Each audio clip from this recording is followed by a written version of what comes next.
And we're here. We made it. Yes. Thank you for joining the Lacuna Writers Room. We are building an epic setting for use in fiction and media. You'll see it in games, stories, all kinds of things we're going to be building from this setting. I'm author and game designer Christopher Gray, and with me is author, actor, and game designer Danny Delisle. Hello. The music you just heard is actually original composition for Lacuna, composed by Ryan Franks, and the vocals by Nina Story.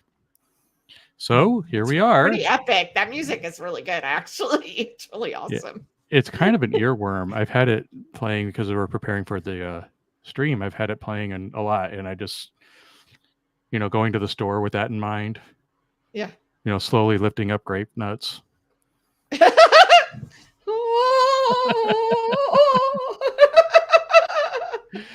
And that composer was great. I gave him pretty, I would say, abstract instructions. I told him what the project was. And I said, the music that I like is kind of like, I some stuff from Baldur's Gate, some stuff from some other video games I like Conan, kind of ethereal, moving. And then I saw a video of a kid in a Catholic church singing that holy key. There's a particular key that they sing that invokes a spiritual movement. And I was like, if you can figure that out, that's what I want. And that's what he did. Nice. So you're actually hearing that same key. It's supposed to invoke a sort of spiritual. It feels epic, you know. It feels very, like I should be like on a plane somewhere on a horse with hair blowing by me and just watching the downfall of my kingdom. It's just another Tuesday for you. It's just another Tuesday, but gotta be epic Tuesday. Right. Well, so what is Lacuna?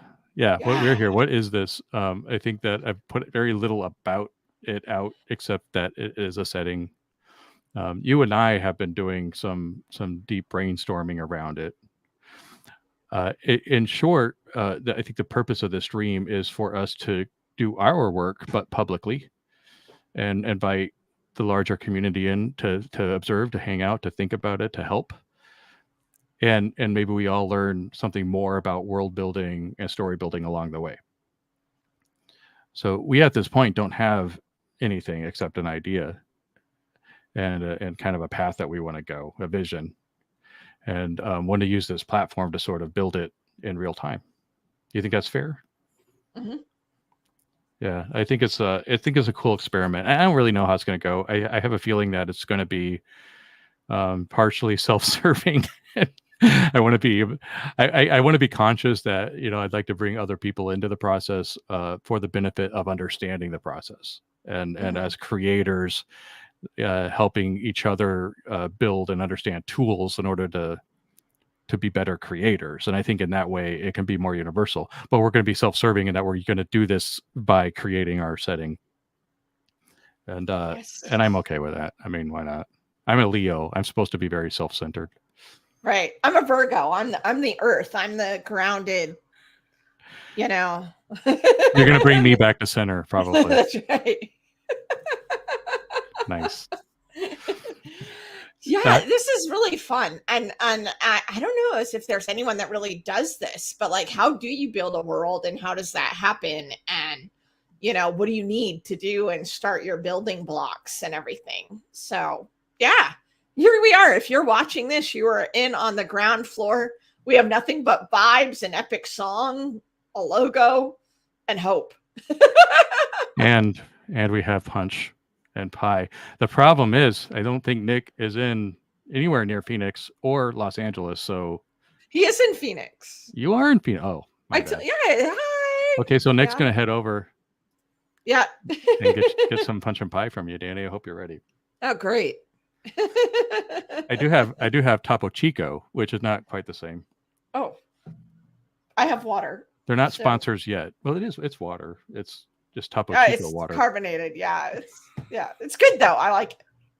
It's flashing line. So what do we have so far? Yeah, what do we have so far? So okay, I had a vision before we came together on this, that I wanted to tell the story of Atlantis as if it were real. Mhm. Like Atlantis, but Game of Thrones. Not that Game of Thrones is real, but I guess it's a more realistic take on the kinds of fantasy settings we're used to seeing. Well, yeah, because he based it on the War of the Roses, I think, Right. George R. R. Martin. So that's why it kind of has that It feels more basis. authentic. Yeah. Mhm. And so, I mean, I'm not saying that I don't want magic and I don't want monsters or any of those things, but I would like it to feel real. And it's an aspiration that comes from the idea of I'm sick of the painted Atlantis that we're all used to seeing. The idea that, you know, it's this ethereal society, the Disney version, I guess, the Platonic version, I guess. And I would just like to see, well, you know, we're talking about a pre-Bronze Age society. So this should be more swords and sandals and less, I don't know, Lord of the Rings. But I've lost my train of thought. But, you know, Elrond. What's his city? Oh, man, I'm going to get crucified for this. That place where Elrond lives. Rivendell. In Londres in Elven, actually. So I don't want Rivendell. I know that was my vision coming into this. And I think that also, as a writer, I have had a world that I've been writing in for years that has continuity just because I've been writing it. And I wanted to apply that to this. So the idea that, okay, if Atlanteans were real, then maybe they were the gods of antiquity. And those gods have persisted throughout history. And not in that kind of we're seeding civilization kind of way that we've heard from Victorian fiction, not like that, but more like we're getting in the way of humanity more often than not, and we're trying to we have our machinations against one another, and we use humanity often as a tool, or maybe sometimes we help, and so that living in society amongst the mortals ever since the fall. So my dream is that this is the setting. So that means we can be creating fiction that takes place in the modern day, in the 1940s, in Napoleonic Europe, and, you know, whenever, and just kind of just knowing that that's the bad, not unlike World of Darkness, you know, but instead of vampires and werewolves, it's Atlanteans. Right. So I think that, you know, the big thing we need to keep in mind, since that's the plan, is that we're going to have all different types of media. You know, we're planning short stories, comics, radio plays, you know, all this stuff basically in this world. So whatever rules we make have to be ones that can, no matter what time period an author who's going to write in Lacuna is doing, that they will have the freedom to do that we do give them some rules, but the rules are broad enough that they can take them in new ways in different times, you know? Right. So we will always have to be thinking about what's a rule that people could have fun with, or what's a truth that people could have fun with in this world. And that applies because, you know, if you kind of get a rule that will only be true in Atlantis or the Bronze Age, then it's kind of not going to work later on. So, you know, whatever kind of truths or rules we set up, they kind of have to be able to be that adaptable. Well, that's where your experience as a game designer and my experience as a game designer, we design role-playing games. And that's what we do. We create rules that would allow people to create stuff on their own without us. Exactly. And so I think there's a way that we can gamify the setting so that it can be used in any medium by anybody. And I'm not thinking that, you know, the world is going to write for Lacuna. I mean, that would be awesome. And I would like to create a structure to make that possible, maybe through copyleft, you know, rights or things like that. But I think the idea is to create a machine that allows for stories rather than to create the whole story. Right. Is that exactly. What you're saying? Yeah. We're giving you the toolbox, and we are creating flexible tools and saying, here is the tools you have to work with. And they are very variable and flexible tools so that everybody can kind of put their own stamp on it. So that even though it's kind of all based in the same thing, this idea of Atlantis and them being the old gods and the gods of old, it can still just work, and everything feels so much bigger when you connect it that way, you know?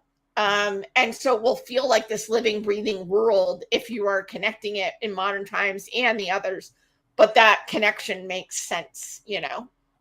So. Right.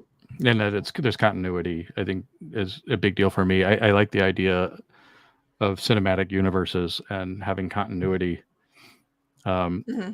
Obviously, you need to make sure that you're not doing that at the cost of good stories, but it's really cool to feel like this story is part of a bigger picture. I think where MCU falls into problems is that you have got to read the entire thing in order, or watch the entire thing in order for this one piece to make sense. I don't want to do that, where you have to read a whole bunch to understand this one thing, but that this one thing is consistent with all these other things. Right, exactly. So I guess maybe we should start with because I think the name Lacuna also says a lot about what we're trying to accomplish as well. So you picked out the name. So what does Lacuna mean? What is it? What's the definition of Lacuna? It's one rendering of a literary term or historical term. It's actually an anthropological term, where it just basically means missing pages. Mm-hmm. And it's referring to ancient texts or historical texts that have missing pages or missing content. And the conceit is that we're going to be telling the stories of what's missing and telling the real history of what was going on. And that's where it came from. It was pretty it was kind of an aha moment when that name came to me, because I didn't know what to call this. I wanted to do things like, before the pillars, kind of referencing the pillars of Hercules and things like that. But it wasn't. But what if I want to write a story in France? Whatever. So, but that one came to me actually from a game I designed where there was a mechanic in there called Lacuna. Oh yeah. And I was like, oh yeah, I'll just use that. I think it makes sense. I have an anthropology degree, so I'm familiar with the term in that sense. So. Well, I hope I didn't mess that definition up. No, that's pretty much it. It's just like the missing bits, it's like the stuff that isn't quite there and you're having to fill it in, so there's the stuff, and the stuff you don't know, and the stuff you don't know is kind of the missing bits of history, what don't we know about that? That's Lacuna, the missing parts, for a while, Amelia Earhart, until they actually found her, but she was like a missing piece. Like, what happened, or the Mary Celeste, or any of these mysteries that happen, they're kind of these missing pieces. Like, we know the start of it, right? We know where the Mary Celeste left, we know where Amelia Earhart left, but then what happened? Especially like when the Mary Celeste was found, what happened in between? That's the mystery. That's the part that you're trying to fill in, and that's what we're going to try to fill in with kind of these myths and these, and these stories, Yeah, you bring up myth. That's a good point. One of the things we've already discussed is that we want to lean heavily on mythology. And I don't want to retell mythology in a Game of Thrones way. I've read books where, okay, now we're talking to the god Ares and he has a personality and all that. And that's not really I guess that's fine, but that's not really what I have in mind. Mm-hmm. My thinking is more that what stories we do tell are consistent with mythology, and so right, they're the how other the mythology stories. Happened. Yeah, right? They're like the apocrypha. They're like the other stuff. Like, oh, I never heard this story about Ares. To use your example, like, I've never heard this story before. One of my first things I want to tackle is the idea of I wanted to tell the story of Zeus, but given the framings of all of this, and taking one of the first things that I did was I tried to conflate Zeus with all of the other gods that would match Zeus's description from all the other cultures I could think of. And so I was able to conflate Zeus with Marduk as an example, and say, okay, well, there's really this very similar story. So why don't we conflate these two stories and then put that in Atlantis? And what does it look like now? And what would his name be? And then so the story of Zeus is really a character that I'm going to create, but that that kind of that brings these mythologies into a realistic telling. Right. And then the idea is like, well, at some point in history, this story got changed and enough with the different cultures in the world that now they're kind of two different characters, or supposedly two different gods. Right. It's like telling of a same, like, it's like the telling of the same story, like the anchor story that then gets kind of like spread out and changed over time. You know, like everyone in the world has a flood story. Like every Right. culture has some kind of flood story. But what was the originator of that? Like, what was the actual story of that flood? We don't know. Right. You know, because every culture has their own version of it. And you can find that, look in culture mythology, and you will find so many cultures and their religion and their beliefs and their mythology have a flood story.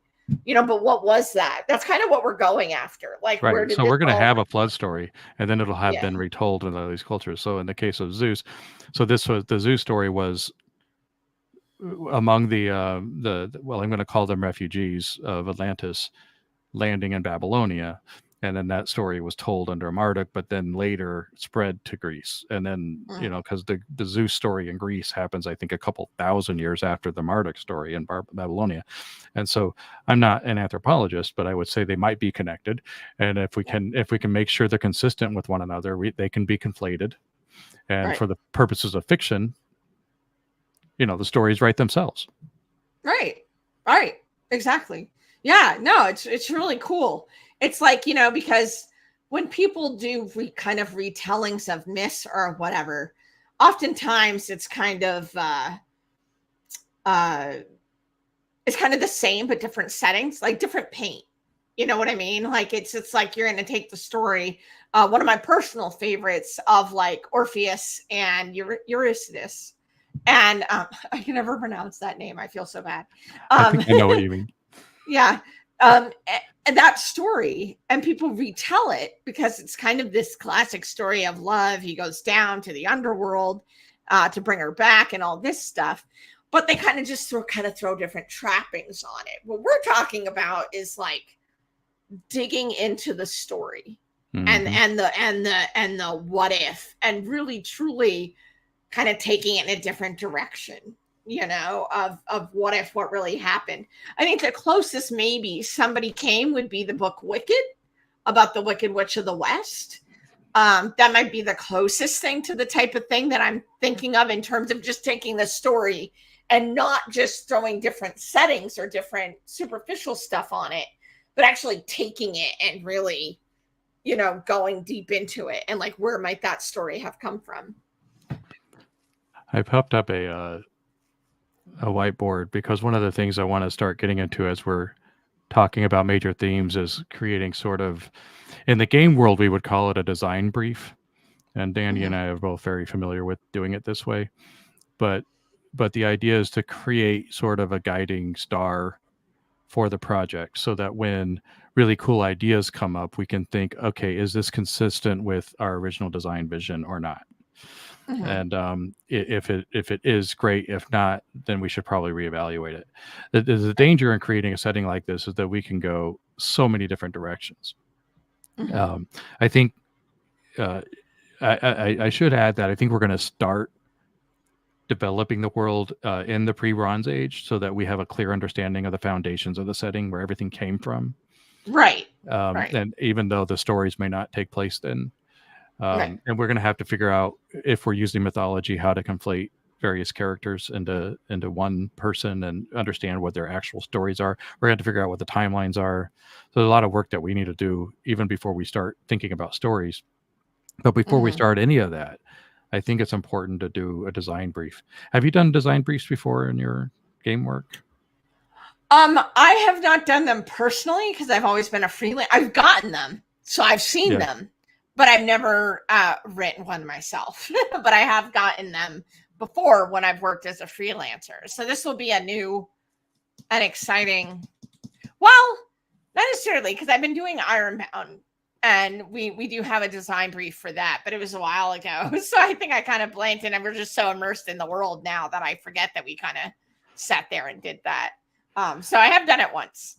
I think the practice started probably in video games, because when you Mhm. look at complex design briefs, they're always sort of like, it's going to be a third person shooter. It's going to take place in this Mhm. environment. It's going to have this kind of gameplay. And but when it's translated into tabletop role playing games, it can be much more about tone, vision, what you want the play experience to be like. And if you get too specific, then it can be very constraining. So you want to be able to create a design brief that articulates your vision for this whole project, but that at the same time allows for the freedom to negotiate within that vision. Mhm. What we're trying to do is avoid the problem of like the show Lost, where you don't know where it's going, what's going on, and even the writers didn't. They just figured it Oh out as they went, right? And no. that Wow. we're trying to avoid that. I still remember the anger over that back in the day. I still remember people being upset. But yeah, no, totally. Yeah. So this is and what this really helps with, as for anybody listening who hasn't built worlds or done a design brief before, is specifically it's because when you're doing stuff like video games and role-playing games, not only are you having multiple people work on it, so you have to have a consistency of vision. You have to have as Chris put it, a guiding star, a lighthouse, a way of saying this is where we're going, so that everybody working on it. And when you're working on a big role playing game or you're working on a video game, you're talking about hundreds of people, who work on it, from the art to the editors to the publishers, to everybody, and they all have to be on the same page. So this is like the first part, where Chris and I are going to figure out what page we're on, and come up with some agreed upon things for Lacuna that we will then work from for anything else that we do. Right? Does that Well put. Yeah, well sounds put. about right? Yeah. No, if there's some things we have established already, and that's the tagline: "Gods are real; these are their Mm-hmm. stories." Mm-hmm. So that's going to imply that most of our stories are going to be about gods, or people affiliated with those gods, or kids of those gods, or whatever. I don't think that should necessarily preclude mortals. Like, I still think we can tell the mortal stories, but it's always probably going to be in relationship to what's going on with the gods. Right. Well, Like, I mean, even in it's not going to mythology, be you have like, Buffy the yeah. Vampire Slayer. It's Yeah, because even in mythology, you had demigods or heroes or anything like that who were affected by it.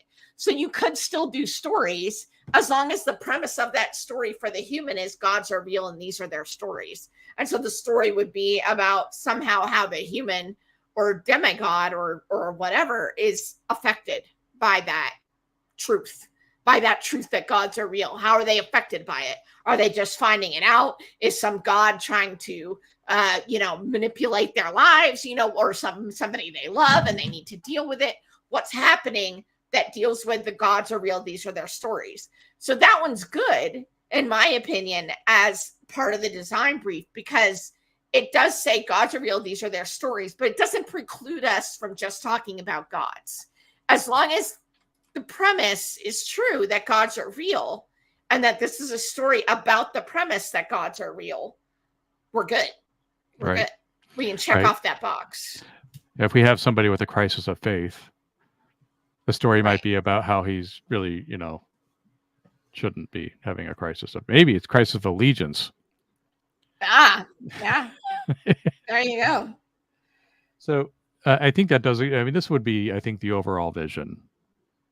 Mm-hmm. And I like to think in terms of log lines, and we're going to be doing that a lot on the stream, because I adhere to the save the cat methodology of screenplay writing, and I like to use that on all of my fiction.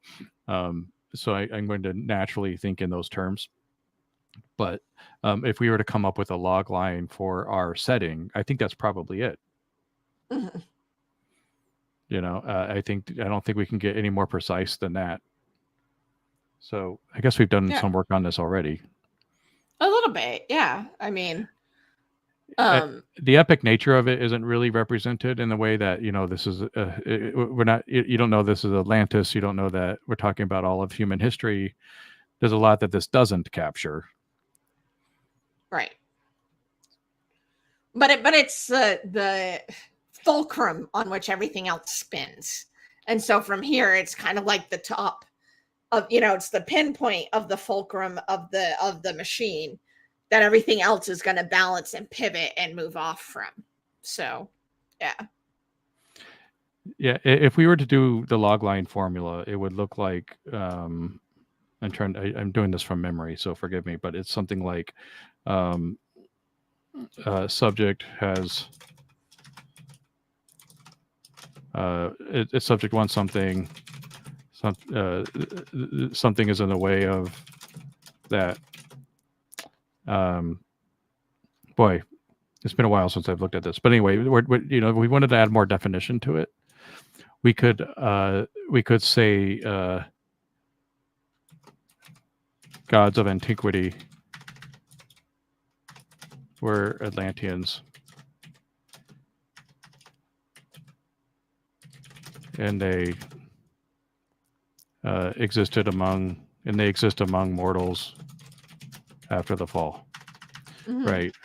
So that puts a little bit more texture. For those of you that are listening and not watching, you don't get to see my horrible spelling, mm-hmm. as I do this in real time. But yeah, that would probably give more, I guess, framing on what we're dealing with. So it needs to fit this picture. Right. Right. But that doesn't, I think that doesn't mean that we can't have Lemuria and we can't have other, it's just that our setting probably is going to include all of that. So we might want to, I don't know if we're going to add that or not, but. Well, I think basically what I'm thinking is as I put it, like a fulcrum at the top of a pyramid, right? So at the most base, you have gods revealed. These are their stories. Then you get a little bit more detailed. Gods of antiquity were Atlanteans, and they exist among mortals after the fall.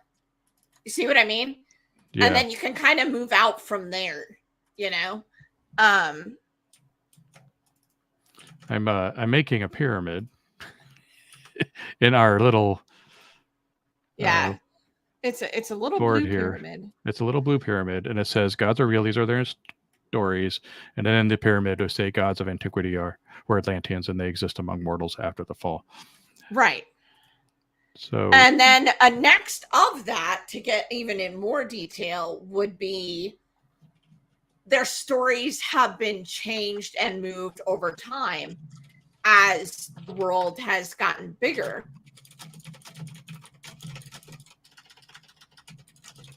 Yeah, their stories have changed over time as their worlds have gotten bigger. And then since we're getting in more has gotten bigger, and you can even put because we're getting more and more detailed, many of the gods are in antiquity are actually conflations of a singular god. We might need to rephrase that. This is a writer's room, so this is what happens. Yeah. But basically you're going from the most base, gods are real, these are their stories. Gods are antiquity were Atlanteans, and they exist in mortals after the fall. And now we're talking about their stories. Now we're talking about their stories and how, that has, so we're getting in more detail about what that means, Yeah, I think that works. That's a good framing for a design vision. There's really a lot that can happen from here and around here, and this pretty clearly articulates what the whole setting is about. Right. So what this doesn't do is really tell us the tone, the tenor, the voice. I'm not sure, and I'll ask you about this. I'm not sure how much we want to do that. If we were designing a game, I would want to do that. But right. I imagine that, like the Marvel universe, right. You can have Deadpool and you can have Thor and the same universe. Well, I'm thinking if you want to keep it, so that you can do pretty much any timeline. We're not just doing a singular story in 1 year or something, that you don't really need to, because like the atmosphere of the stories could be very different. So I don't think you want to get too much into what the atmosphere or tone of it is. I think the only thing we might want to distinguish, because that's pretty important, is that the stories are consistent with how these gods are viewed, or they explain some sort of hypocrisy within two different stories. Mm-hmm. Yeah, I think what we can do is start making a list of Lacuna is dot dot dot, and then Lacuna is not. Right. And this will help us North Star ourselves a bit. But to your point, one of them is Lacuna is consistent with mythology and history. Right. Or explains inconsistencies, right? Or explains inconsistencies, right. In this. Yeah. That's definitely what it is. Yeah. That is an important stipulation, because that means then, we can have, it might look like some historical event is completely different than what we're saying in our fiction, but as long as our fiction explains why that's the case, then we're good. Lacuna is not one thing I want to. I like the is nots, because I can say it is not a Disney movie. Nothing against Disney movies, but we're trying to go against the grain of Atlantis. The Lost City. I liked that movie. It's fine, but still. That's not what this is. No. I think I should probably stipulate that, because there can be Disney movies in Lacuna. So it may not be a good way of putting it. I think what I'm trying to say is that we don't want Atlantis to be cartoonish or not realistic. Mm-hmm. It's I don't know how to phrase that. It's not a cartoon. Maybe that's what I'm trying to say. Mm-hmm. Right. And so, questions like magic, because we've already discussed, we're going to want immortality. There's going to be some sort of supernatural stuff happening. Right. We've even discussed, we're going to get to this later, but we've even discussed how mortals can become immortal and what that entails. We're probably going to be dealing with monsters and stuff of mythology. So I think we need to stipulate that while this is true, it's going to be done in a way that is, I guess, more realistic. Right. I'm wondering if we could say, it says not a cartoon. We could say is not geared towards children, perhaps. Yeah, it's and like I said, I'm throwing spaghetti at the wall here. Is not. Yeah, because what we're trying to articulate is that this is a more realistic approach to the content. So right. Not I don't know how to say it. Yeah. Nick, who's in chat? Help us out here. We have Nick. What are we trying to say? I think leave that there for now, and we can come back to it, because we kind of know what it means. And put it in quotes. Yeah, put it in quotes. It's not a quote unquote cartoon. I also think that in either Lacuna is, or I think it would be Lacuna is also respectful of different cultures and also their systems and stuff, because if you're going to tell different stories and stuff, you don't want to do it in a way, you know what I mean? Like that's going to be like, oh, well, they're just whatever and they don't know anything. It's going to be respectful of however different cultures tell these stories that you're about to tell. So I put Lacuna is respectful of different cultures, as you said, and then I put in Lacuna is not for appropriation. Right.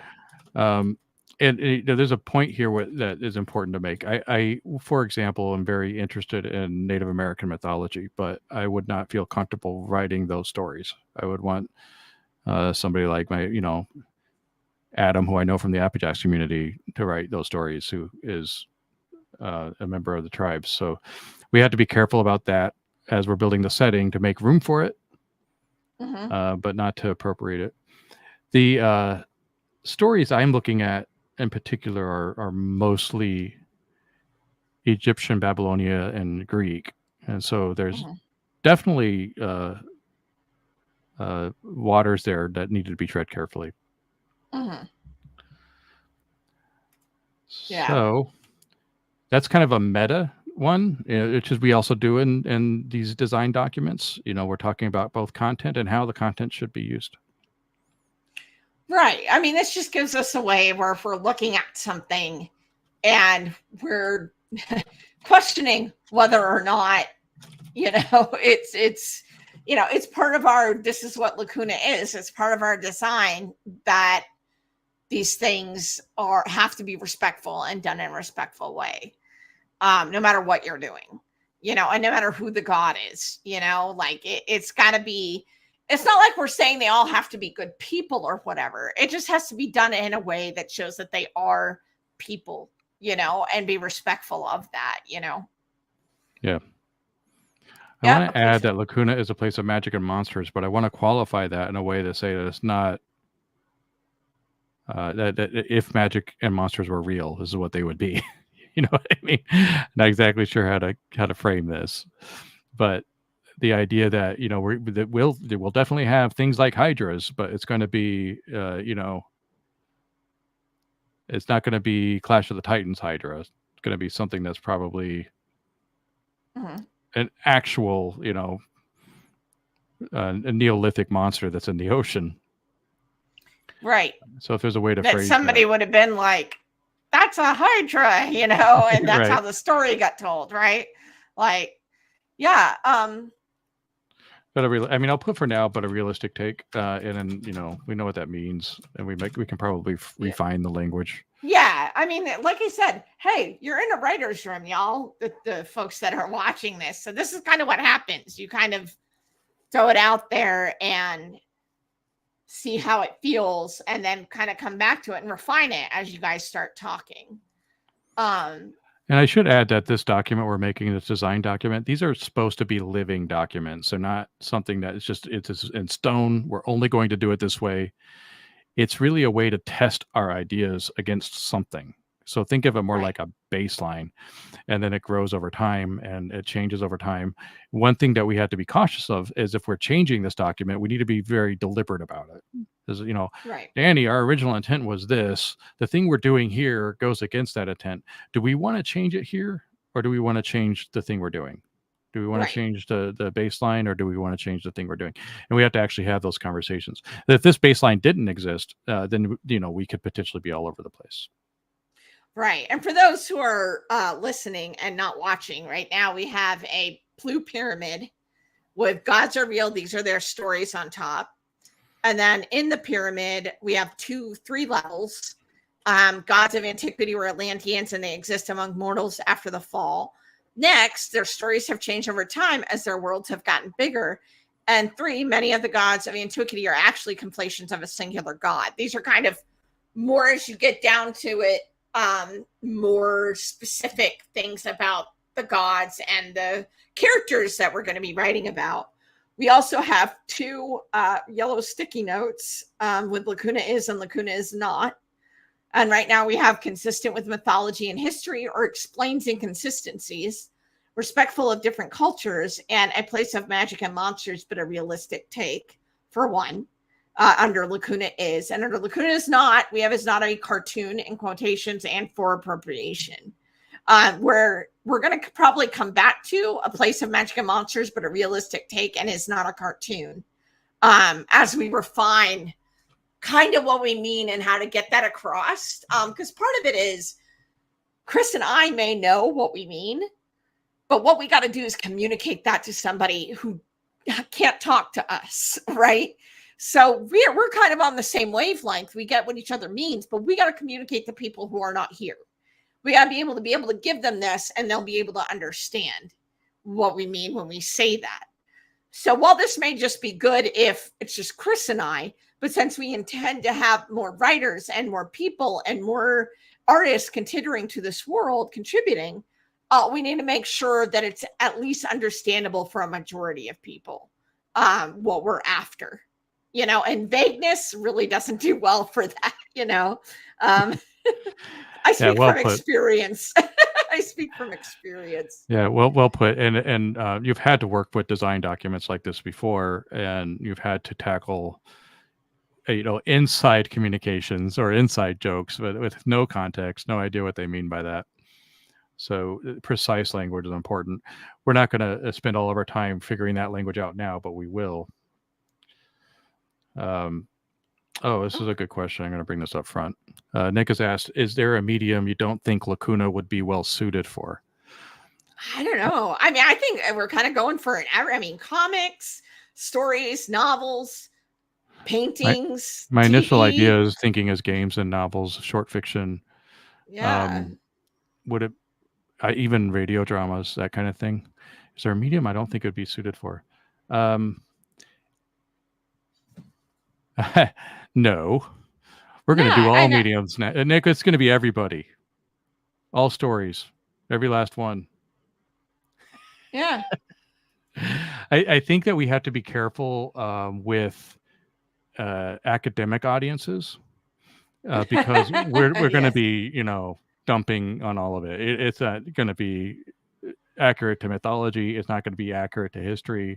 It's not going to be accurate to religions. We're going to be dealing with religion too, because remember, gods of antiquity, we're dealing with some religions that are still alive today. So I don't think that you're going to get a lot of knowledge out of this. So I wouldn't do anything meant for education. Right. How's that? That fair? Yeah. We're not going to claim we're teaching people about Atlantis. No.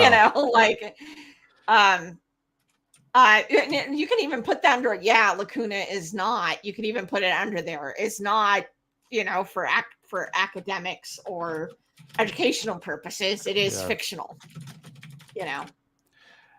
I'm going to add Lacuna feels like as a category. Oh, there we go. Yes. That's helpful. That would be really helpful to me. Like whenever I look at this stuff, I always think if I'm somebody who knows nothing and I'm coming in, what would I be helpful for me? And I think something like that Lacuna feels like would be very helpful for me. We talked about Game of Thrones already. We can put that on there. Or Song of Ice and Fire for those that know. That was in my head. What's in your head? My head would maybe go to that's good. Game of Thrones. Maybe go to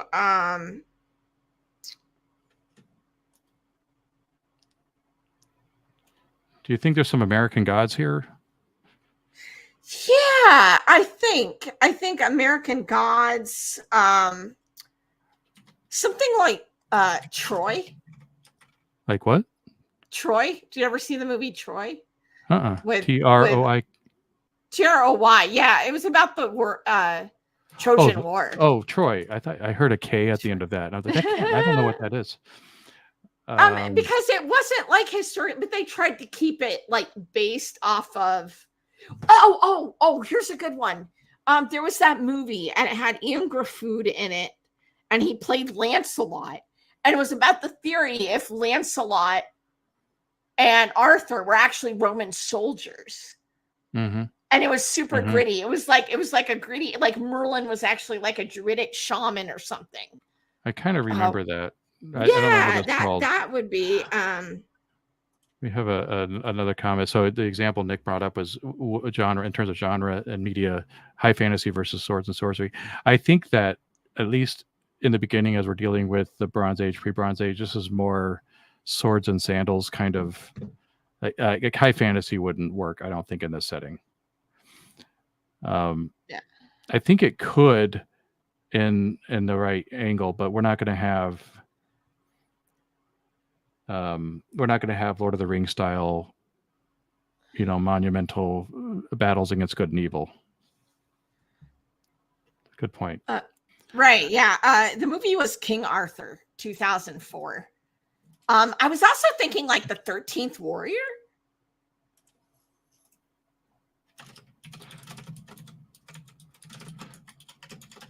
The other thing is kind of out of the blue, but I've been watching this show, Interview with the Vampire, which incredible. I don't know if everybody shares that opinion. I don't care. A lot of people like it, really good. from what I've heard. But I see more Interview with the Vampire in later years. You know, there's one novel that I wrote, never went anywhere, that takes place in the post-Prohibition New Orleans, that I would say is actually consistent with Lacuna. How do you feel about Highlander? I love Highlander, but is in that terms kind of it, does it feel like in that? terms of Lacuna, yeah. I think it's walking the line, but would probably fit. Yeah. I have to be honest. I haven't seen any of the others. Supernatural. Yeah. I've only seen the first one. Yeah, the TV show, was definitely a lot more of like, more realistic than the movie. But yeah, Interview with the Vampire, Highlander, perhaps. I think it's good. I mean, we can't feel like everything. Oh no, but yeah, just in general, so people kind of get the idea of like what's happening. I'm adding high fantasy under Lacuna is not. Yeah, thank you, Nick, for making us. This is why I'm glad there's actually people, because they can kind of come in and be like, "What about this?" And we'll be like, "Yeah, we should probably use that." Yeah. That's good. That's good. Yeah, no, that's good. I think we have a really good start here. That's going to be defined. More defined later on, but that's definitely a good place to start, because like you said, you don't want to get into everything. The more you put on there, the more yeah, as long as you have something to start from. Right. Yeah, I mean, it's obviously a signaling where we're starting. I think long term we're going to get into other historical time periods, but certainly in the beginning we're going to have to focus a lot on pre-Bronze Age and Bronze Age. Just to get a base. To have a base on what the stories are going to be about later, so you already know what's happened in history. If you're writing, let's say, that New Orleans story I was telling you about, and the main character is one of these gods, you'll know where that person came from, even if the story isn't about the Bronze Age, right? Right. Yeah. It reminds me of Doctor Who at one point, and there's a particular line where River Song says, "I hate stories about good wizards in history. They always turn out to be him." And it kind of has that feel, right? Like whenever you hear a story, that's kind of what our characters are going to be doing. They'll hear a story and they'll be like, "Oh yeah, that's so-and-so." It's going to be that vibe of like, where River Song's going, "Oh, I hate stories about good wizards. They always turn out to be him." Right. So we've already said this. Actually, I think we just said it about starting in the Bronze Age. Why are we starting? We're actually starting Proto Bronze Age, and why? I want to talk about what triggered this whole thing.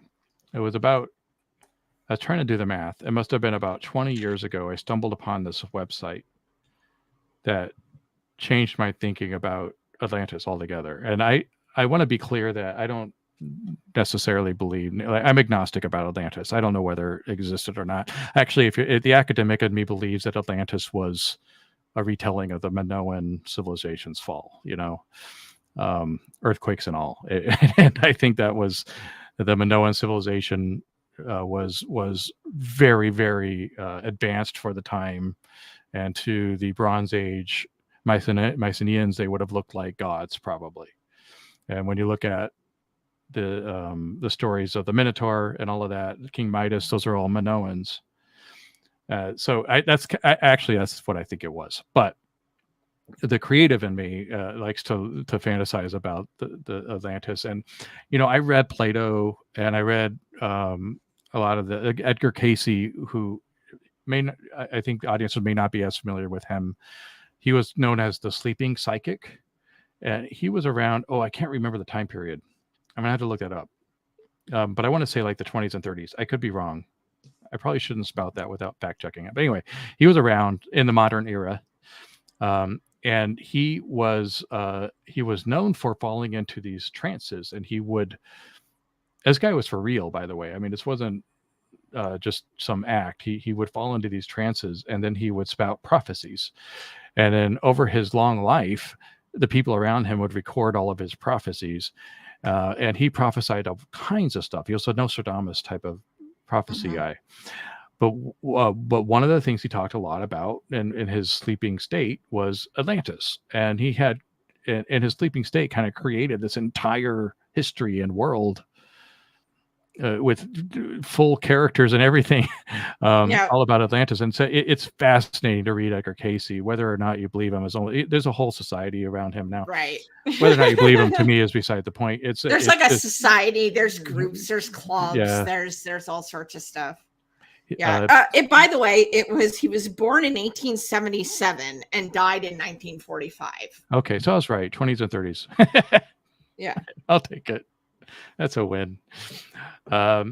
Anyway, so you can actually buy books of his prophecies, and but he did a lot on Atlantis, and kind of started this whole revival, I would say, on Atlantis in the New Age movement. It was before Casey. Atlantis was just a story that Plato told, and it wasn't really that big a deal. But after Casey, it became this huge phenomenon, and that's when we get this sort of crystal power, immortal gods on an island kind of picture that came from Casey. And there were other thought leaders around that time that also produced books. There's this one book called The Children of the Order of the Law of One. I'll say it slower. The Children of the Order of the Law of One. And the name eludes me on who wrote it, but he was a Casey guy. And this book is phenomenal. I look at it as a work of fiction. No, you have to be honest. But if you're just reading a book, it's just fascinating. It's a really fascinating book. But it talks all about the cultures and societies of Atlantis. But it's with this, I would characterize as a New Age point of view. Mm-hmm. And that's the Atlantis we have in our heads today because of these people. But I say all of this because I stumbled upon this site, which introduced me to all of that. I'm actually going to pull it up. I can find it. And I'm going to put it in the show notes so those of you at home can go and check it out.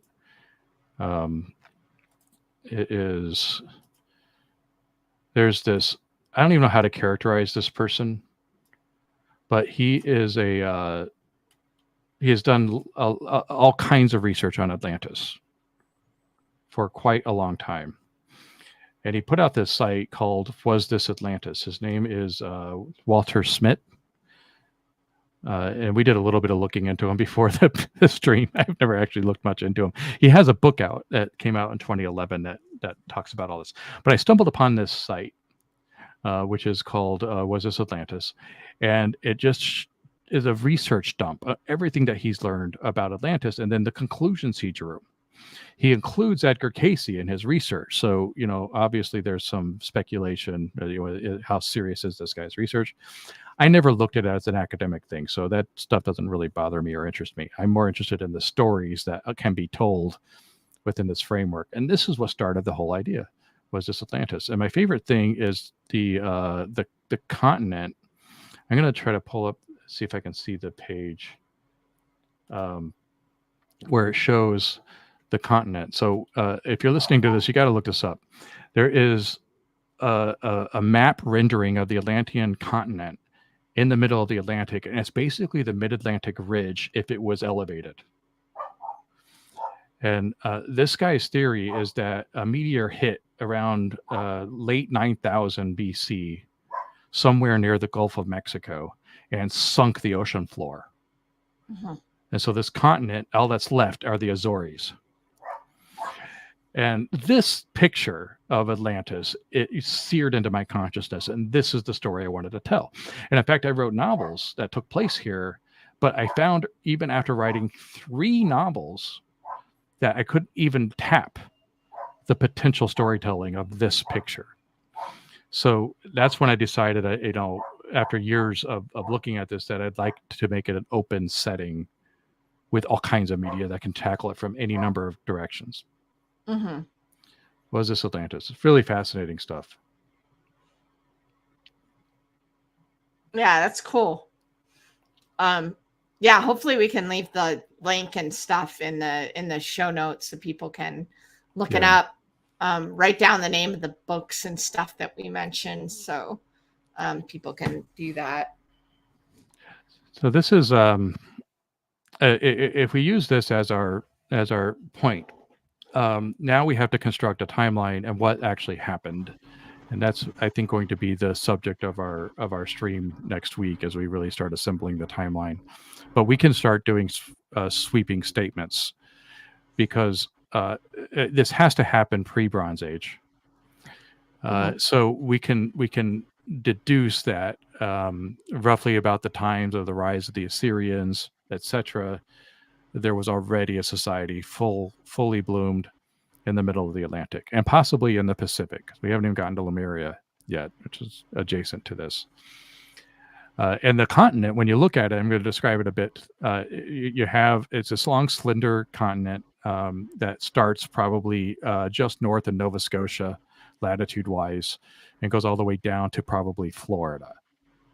And for those across the pond, we're looking at, UK all the way down to Morocco, and maybe further. I don't have the whole world map on here, but I think I might have one somewhere. I'll pull it up. In the north, then, you're dealing with alpine geography with near Arctic probably conditions, and then the mountain range slenders out before it becomes lowlands, and in the south it's probably subtropical. Right. So this is the landscape we're dealing with, and then the distance between Europe from the east coast of this continent is kind of negligible. Pretty easy to get into a boat and go there.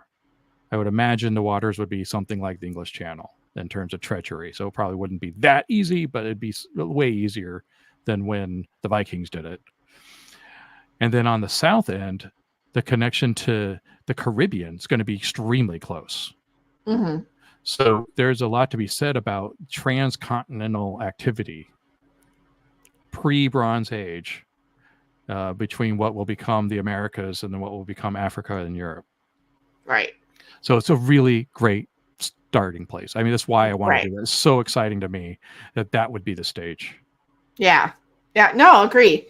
You want the one that's going to be the most interesting, that you can get the most out of. So I agree there. So that's why. Why we're kind of doing it pre-Bronze Age is because of the way the continent is set up and its closeness and the ability to kind of talk about a bunch of different things at the same time in that time period. So whether it be the climate or the different people or them encountering other peoples or spreading out from Atlantis, that would be happening, all that. So, yeah. And then broad strokes, when we look at the history of things, the main consensus was that there was some sort of cataclysm that sunk Atlantis. Edgar Cayce said it was a meteor and it hit about almost 10,000 BC. I call BS on that. I think that's way, way, way, way too old. I think that if something like that happened, it would have been much, much later. Cayce also says there are two cataclysms. There's the one that broke up the continent and destroyed the hubris of the Atlanteans, and then there was the one that sunk the continent and caused the diaspora, where every Atlantean had to leave. And I like that idea. I like the idea a lot. And so I was kind of heading that direction. But when we're constructing our timelines, you and I are going to have to figure out what those cataclysms were, when they were, and what the rest of the world was doing at that time. Right. Because then, if somebody wants to, well, what happened here? We can be like, here, and they will have the background for it. Like if they want to do something like, oh, I want my character to meet up with another god who they haven't seen since the cataclysm. Oh, we'll be like, oh, okay, but they need to know what happened, and we can be like, okay, here's the cataclysm you're talking about, and then they can have their characters meet up and make reference to it and stuff like that. And then that way, anybody else also writing about it has the same information, and that's not like they can't adapt it and be like, well, maybe people have two different versions of their stories. Maybe so, but here's the truth. So you need to know that you're just kind of going through, well, in the midst of time, I lost this memory of what happened because I'm thousands of years old. Or what I actually did during the cataclysm didn't make me look very good. So probably more to the point. So I don't want to tell people that. So this is what I'm going to tell people happened instead. And, whereas the reader will be able to know, well, that's not actually the case if they read other stories. And then that just gives another depth to it, right? Because if they read in another story about another character who ran into that first character and saw what they actually did, then they read another story where this character is saying, oh, I did this, that, and the other. The reader then feels like this is a world, right? Where people are telling different stories and trying to make them look good, and it follows through on a bunch of things. So yeah. Right. Yeah. And I don't think we have to make a lot up. I would be more, I mean, obviously in the stories we create, we do, but in terms of the setting and the events that happened, I don't think we have to make a lot up. I think all we have to do is look to mythology, conflate it with history and our version of it. And then, Clash of the Titans is a perfect example. It's the Titan War. It's an actual term for it. You probably know the term for the Titan War. But in short, the elder gods had god children, and those god children overthrow the elder gods and then establish Olympus. And that same story is told in Babylon, and that same story is told in other mythologies. And so we're really talking about the same event, even though the characters are different based on the myth you're going after. So that along came Zeus, he hurled his lightning bolts. Oh, sorry. So, Danny's a performer, by the way. So, not a singer though. So, well, Hercules is one of my favorite Disney. So. I have to reference it when at all possible, even though it is not historically accurate, because that's probably the worst thing. Or Disney mythologically accurate, right? Is make like Zeus and Hera or like a good family.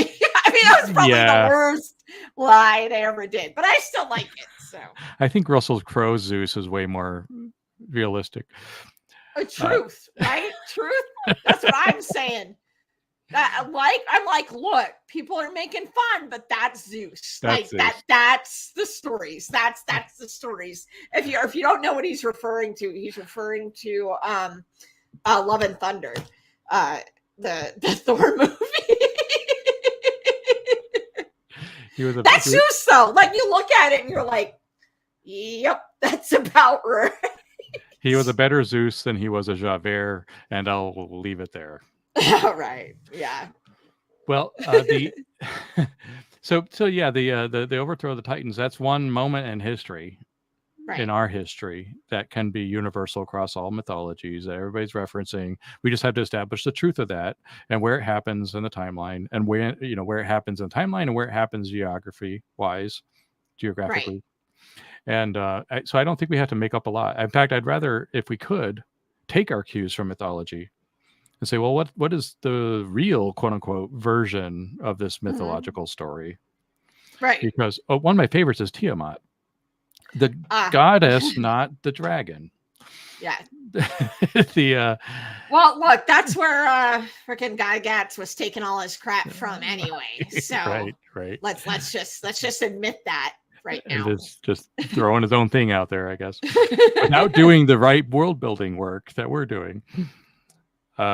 But you take the story of Tiamat, and in spoilers, she gets split in two, right? And so that seems to me like actually that at the end, that she's split in two. Doesn't that sound like a nation called Tiamat got divided into two?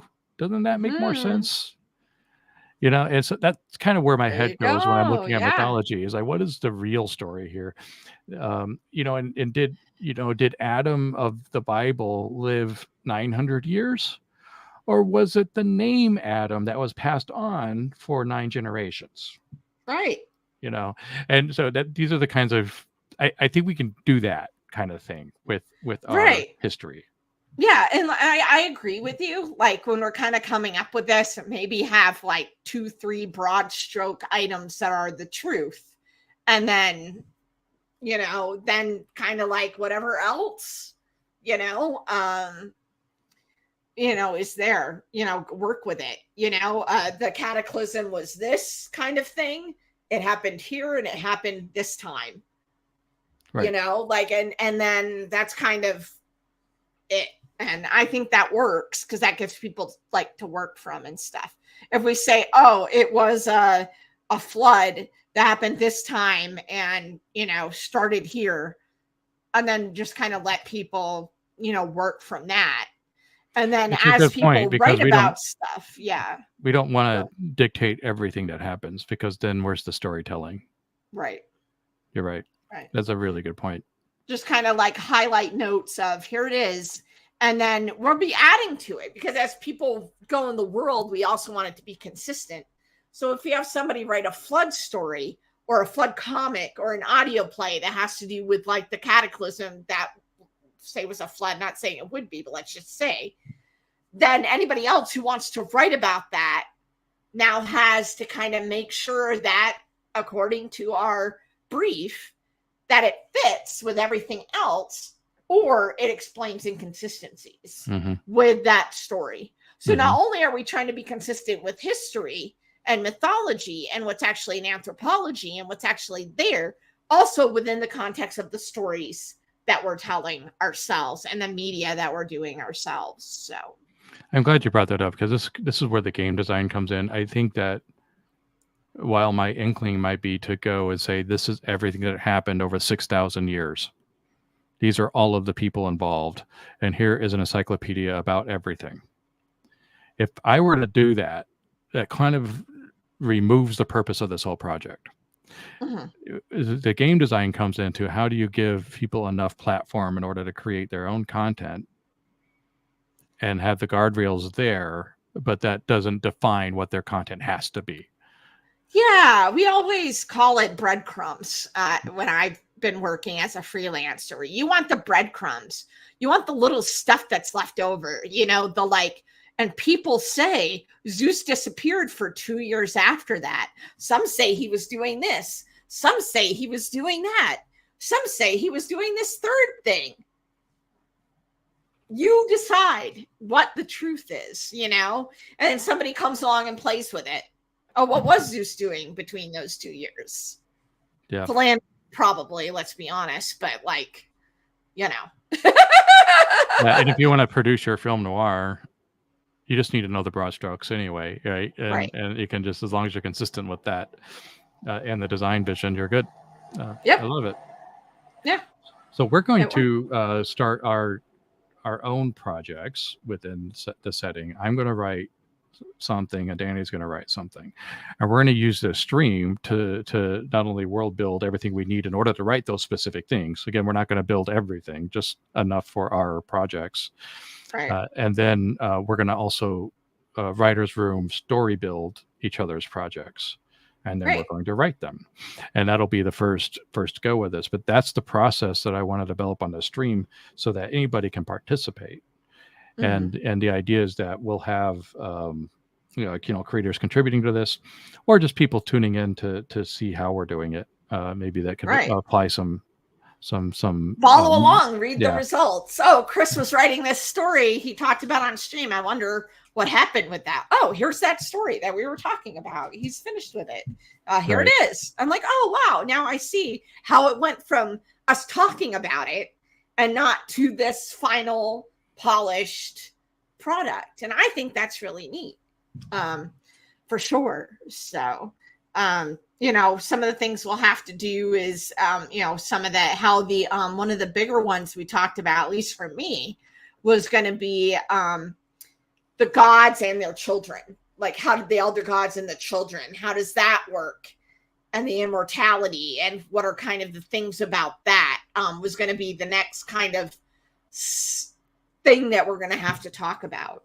I think so. And along with that, the timeline, and where they stand on that. Mm-hmm. The other thing is, and I hate to be all Tolkien about this, but Tolkien. Oh no, do I love. But, I have a tattoo. Like we like do you're need to talking understand about the man now. You're talking about the man of world building now. His name has been invoked. So now we're in trouble. Now we're in trouble. Well, with him in mind, I mean, what we do need a language, and the reason is because I figured this out pretty early on when thinking through this project, is what do we call things? I don't want to just come up with some willy-nilly fantasy name for something. And I definitely don't want to use English words. And it doesn't make sense to use the words from antiquity either if we're talking about Atlantis. So Atlantis was the Greek word. Actually, wasn't even. I think that's the bastardized English version of the Greek version. Word. Yeah. So, we can't call it Atlantis. What do we call it, right? And what do we call the cities that are there? And what are the people's names? What is Zeus's name if he was an Atlantean? Since Zeus is a Greek name. The Greek name, yeah. The Greeks came up with it. So we need to come up with a language specifically so we can come up with proper nouns. Right. And you know what's cool about that? What I'm really excited about, and what I like as like a Tolkien fan and people like that sort of thing, this will so much make the world feel more real too. And people who get invested in the world will get benefits from that, because if they understand how we're doing proper nouns and the language, they'll be able to make connections even before we connect them in the story, right? They'll be able to say, oh, if they do proper nouns like this name's got to mean something like this. And then 4 pages later, they see it and they're like, aha, I knew it, right? And then they can use our language at weddings. Yes, and, of course. We could give courses on the language. And well, I do think it's important because for the authenticity part, and I've already dipped my toes into this process, but I want to stop what I'm doing there and bring it open into the Lacuna project, and then we can all work on it. But that's something before we can even write stories, we have to understand the timeline, we have to understand the characters, we have to understand the place, and we have to understand the language. So we have a lot of work to do before we even get to story building. Yeah, before we even get to the point where, hey, we're going to write our first media and in this world. So, yeah. This is very different than how I normally work. Normally, I just jump in and write it. And so it's kind of exciting. I'm really trying to be thoughtful about it and deliberate, knowing that other people are going to be involved, and that we have this really strong vision of realism and authenticity. So we have to be careful. We can't just spit stuff out. And I've already done that. I've written 3 books in this setting already that none of them are going to work. And because I didn't do the work, needed before I wrote the stories. You didn't have me. I didn't have you. What were they thinking? Yeah. So I'm excited. I think this is going to be cool. I love this sort of stuff as someone with an anthropology degree. And I don't know somebody doing this, just saying, let's build a world that other people can just play in. I mean, usually they have something. And for us, we're just saying, here's this world, we're going to build it. And then other people can play in it however they want to play. If you're a comic book artist, if you're a painter, if you're an actor, if you're whatever, you know what I mean? What if somebody wants to do a podcast of like Marduk diary entries? I would subscribe. You could do anything. And as long as it follows within our design brief and criteria, we'll put it up on the website and show it, and consider it a part of the world, We're just getting started, but I do want to create formal processes for doing just that, and we're going to look at what we can do in terms of copyleft, probably Creative Commons style copywriting. And, should somebody create the next Batman under the Lacuna banner, we want to make sure that person gets compensated if Batman becomes a major blockbuster movie, and we're thinking very critically about this, because, and I was telling a friend about this earlier, and we haven't really built the apparatus for it yet. But what I was thinking was I would love a forum for creators to feel like they can have ownership in what they're creating, even if it's a bigger thing than them, even if it's, the Marvel universe. Because we're trying to make our own Marvel universe when it comes down to it. And so the idea of anybody being able to contribute to that and also get bennies for it, that's the vision. That's the goal. I don't know how we're going to do it or build it yet. We're just in the beginning of this, but that's the vision for sure. Yeah. A place that people can play in and have some guidance and share with other people. And I really think that, we're basically creating a sandbox for other people to work in. And that's always fun. I've always liked working with IPs that I've worked with before. I've done Conan, I've done Dishonored, I've done, a whole bunch of different things that were already there, 7C, a whole bunch of stuff. And it's always fun to kind of see and then add your twist on it. And then be like, I'm coming into this, here's what's established, but then make it me and have somebody look at it and say, hey, this was cool. This felt right for the setting and stuff like that. I wrote a piece of the Secret Society book for 7th Sea. And there were some reviews on YouTube and people called out the part that I had written. And that just feels good. It feels good to be like, I'm a part of this world. And they're just like, this feels like 7th Sea. This is something I want to play with, and that's kind of what we're hoping to give to other people and ourselves. We're kind of selfish in that. I did do Torg as well, which Nick will not let me forget ever. I did.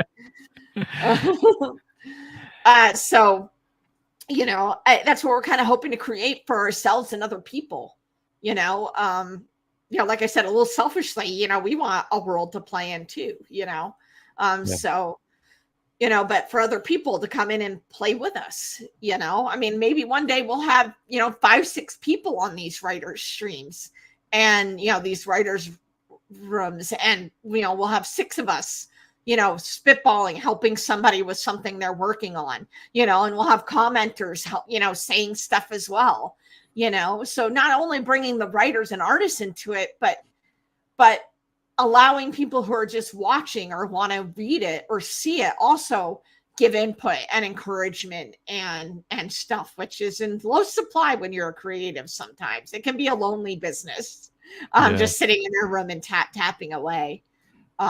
So yeah, well said. I don't think I have anything to add to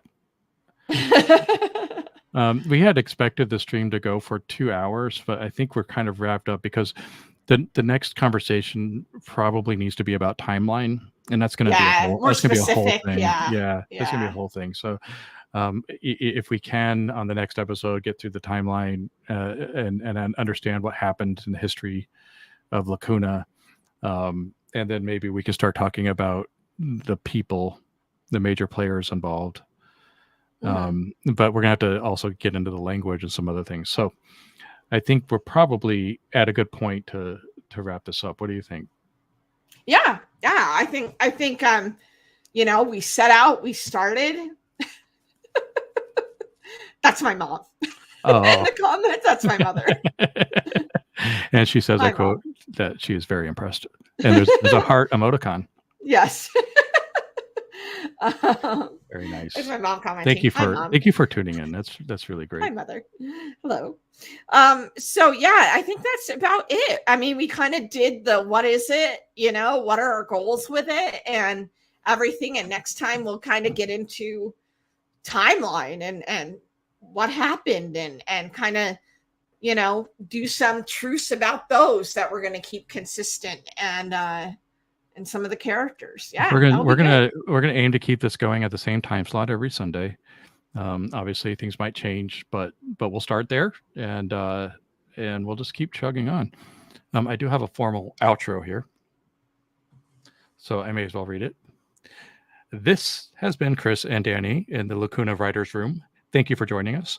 We are streaming every Saturday afternoon at 3 p.m. Pacific. I just said that. 6 p.m. Eastern. And we will continue to build Lacuna's setting and the stories that take place there. Tune in on YouTube or Twitch at Lacuna World and visit us at the website, which is lacunaworld.com. I'm going to be putting all kinds of stuff right there. It's kind of minimal, but there's going to be all kinds of stuff as we start building. I'm going to put out the podcast stream, and we're going to have links there. And then any of the storyboarding or the work we do on the whiteboard will go there, so you can see our progress. And I'm going to put up blogs. It's going to be a whole thing. So lacunaworld.com. And then you can also sign up there. There's an email alert that you can get alerted when we have new stuff coming out. Right now, we don't have anything else. We'll probably put together a Patreon at some point, right? We're not looking to monetize right away. This is just getting started. But please sign up and tell your friends. Yeah. I think that's it. Yeah, for sure. For sure. Okay. See you all next week. Yeah, come back next week. Bye.